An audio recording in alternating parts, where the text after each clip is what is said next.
Avec le réchauffement climatique, les Alpes se modifient considérablement. Les glaciers reculent, le manteau neigeux s'affaiblit, les neiges éternelles deviennent plus rares et les chutes de pierres deviennent de plus en plus fréquentes. Vivre dans ces milieux alpins devient un réel défi, notamment pour s'approvisionner en eau. Bonjour à toutes et à tous, je m'appelle Corentin Chaufflon, j'habite à Farvagny dans le canton de Fribourg et dans le cadre de mon travail de maturité, je me suis interrogé sur la problématique de l'eau dans les cabanes de montagne.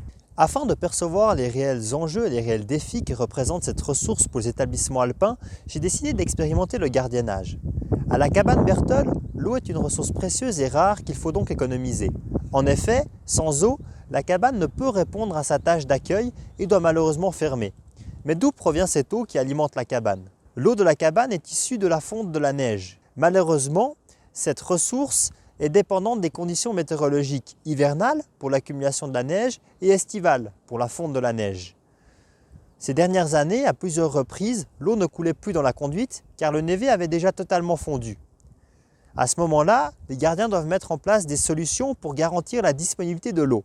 À la suite de ces constatations, j'ai voulu établir une carte représentant la situation d'approvisionnement en eau de diverses cabanes de Suisse romande. J'ai alors contacté les gardiens de cabane au moyen d'un questionnaire qui m'était les plus aptes à me répondre. Après la récolte et la compilation de ces données sur ma carte, j'avais une vue d'ensemble et je suis arrivé à la conclusion suivante. La situation d'approvisionnement en eau des cabanes de montagne relève du cas par cas et est notamment tributaire de 3 facteurs. L'emplacement géographique de la cabane, la méthode d'approvisionnement en eau de la cabane et la gestion de l'eau au sein de l'établissement.